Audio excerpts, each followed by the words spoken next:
Hi everyone, thanks for joining us again. This is the management presentation of ElevatorSMART. First, we're going to talk about some company background, then we're going to talk about the process we plan to change, then we're going to talk about the technologies that we plan to implement, and finally we're going to cover some of the costs. What we would like to demonstrate to ThyssenKrupp is that given our industry analysis, we believe that now is the perfect time to introduce the product ElevatorSMART.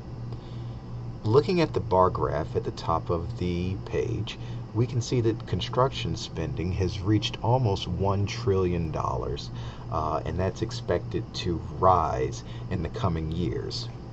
If we look below the bar graph, we'll see that in 2020 there's going to be some significant growth in foreign and overseas markets. We also note that U.S. spending has increased by 4.3% in April 2017, and over 4,000 new jobs have been added in the construction sector.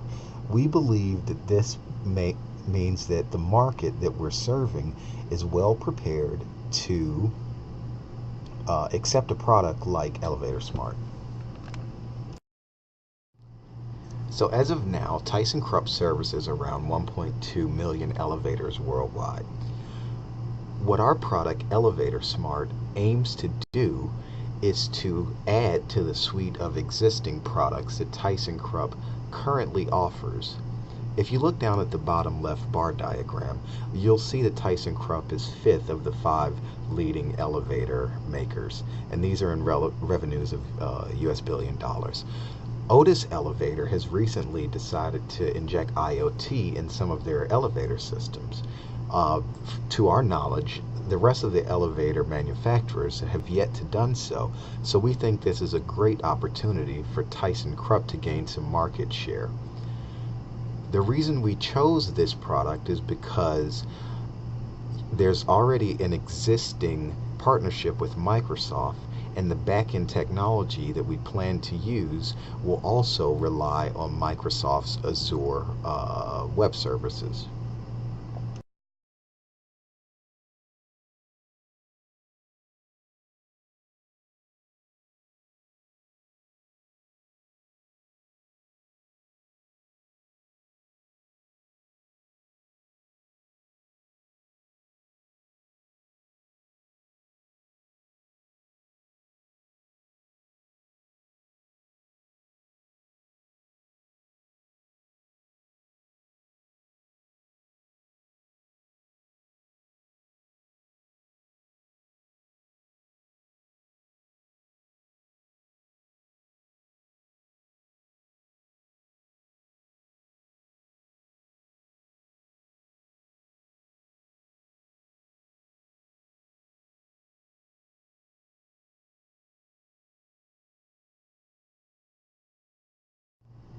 We've skipped our as-is process and chosen to focus on the to-be process, because what we want to show is that ThyssenKrupp has the ability to implement this technology successfully. There's a old tale about the traveling salesman. That is, what is the best route to serve X amount of customers in X amount of time? The answer is there's no real way. So people have to depend upon smart methods to determine how to best suit the needs of that traveling salesman. In this instance, we're not talking about a salesman, we're actually talking about an elevator. What elevators currently use are heuristics and algorithms that just determine the lowest amount of wait time for the customer. What we propose is that we inject some machine learning and IoT into the process so that the machine can make a little bit wiser decisions on how to both stage elevators and transport passengers throughout the buildings.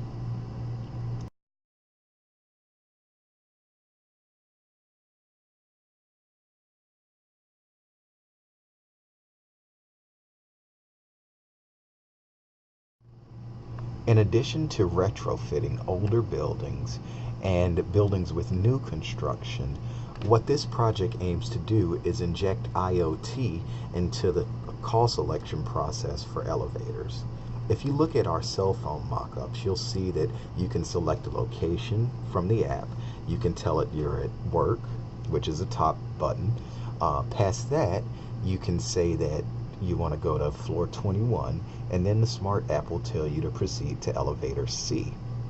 The thing is, while you're doing this on the back end, we're going to be tracking elevator calls, not only for this particular user, but for all users in the building, so that we can more accurately determine where elevators need to be at certain times of day.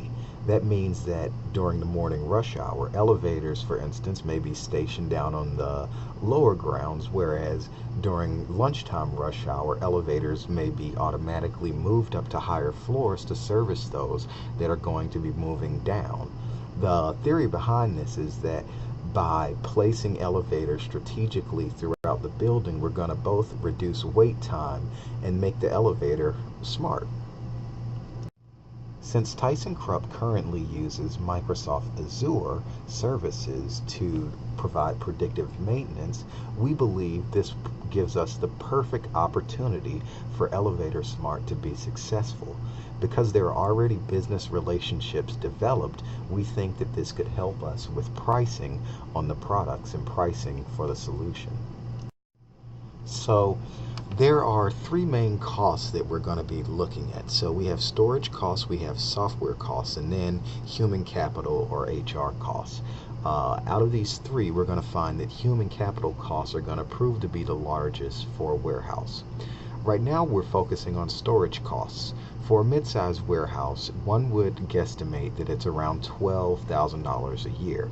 If you look at the numbers provided by Cool Data, I should add, we'll see that Microsoft Azure offers fairly decent pricing on how much they cost for storage. Software costs are going to be another big recurring cost. We suggest using Apache Hadoop for Azure for ETL, and then data centralization through Microsoft Azure's cloud. That way the data is all the time accessible, and that we don't have to look in different places to gather different types of data. Rather, we can just go to that particular warehouse and pull the information.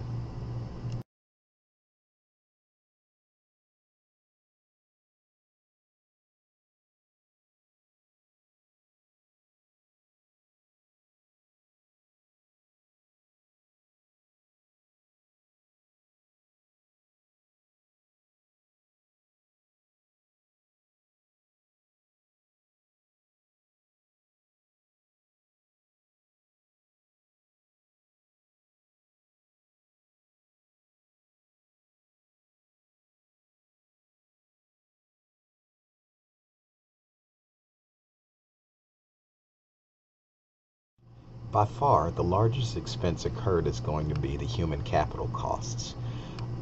Let's just say theoretically that we're looking off their database, it's 3 terabytes a month. If you look down the column that says 3 terabytes per month, you'll see how the costs for employees adds up. So what this looks at is a total of 6 employees that will need to watch after that data, and the monthly cost was $51,000. Now, the good thing about these costs is that these individuals can act, if they're employed by ThyssenKrupp, can look after multiple databases. So this cost may seem a little high, but they will be spread across multiple clients, so that we don't have $51,000 of a monthly recurring cost to service one building. Rather, that $51,000 may cover 100 buildings or 200 buildings or something similar to that. So what we have here is an estimate of the monthly and annual cost for a Microsoft Azure database. You can see that we've included things like machine learning, SQL database, and app service. Based upon these numbers, we think that $2,300 is around the ballpark monthly recurring costs that we'll be having.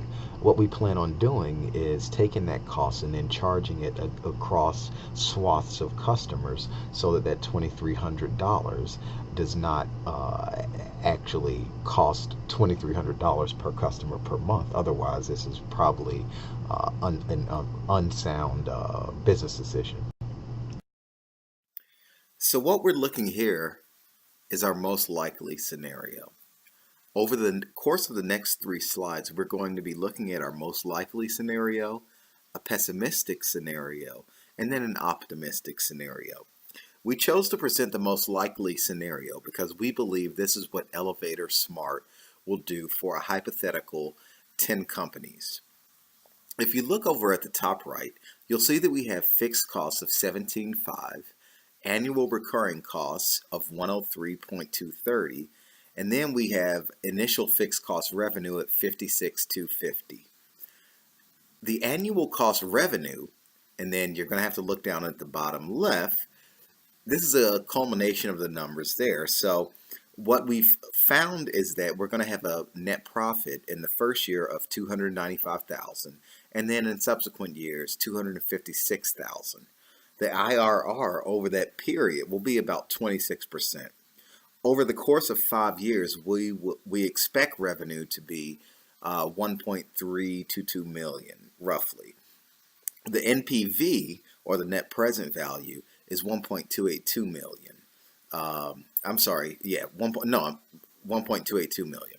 So with that being said, we believe this is the most likely scenario to happen for this product.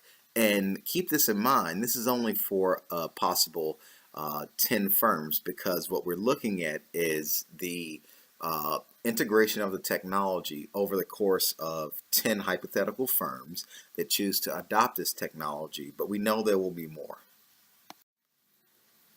So right here we're presenting our pessimistic scenario.